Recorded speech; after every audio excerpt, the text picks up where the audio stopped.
mišljenje o tim izjavama Đure Sesse? Pa ta izjava vjerovatno će njega svrstati među jednom najvećih zločinaca uopće u zadnjoj ovoj modernoj Hrvatskoj. Tako nešto reći, kao predsjednik suda, i to Vrhovnog suda, izjavi da je dobro da imamo 300.000 blokiranih ljudi, da je dobro da imamo preko 12 milijuna nezakonito provedenih ovrha. Pazi, nezakonito.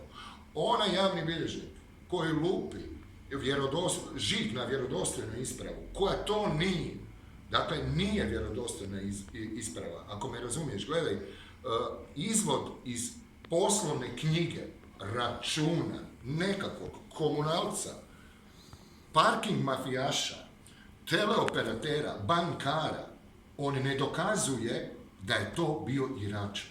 Ako me shvaćaš, on je potpuno nelegalan. Ne dokazuje da je ikad bio izdan. To su njihove poslovne knjige.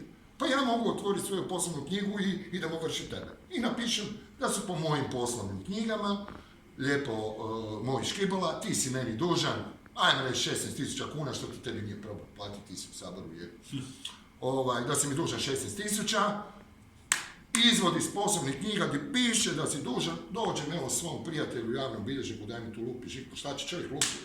A mislim lupi, uzme svoj 40-50 kuna, koliko već lupi. I ja te pošaljem na FINU, dragi Škibola. Dragi Škibola, ja te pošaljem na FINU. I ljudi ti to uzmu. I daju meni. Da. I daju meni. A šta je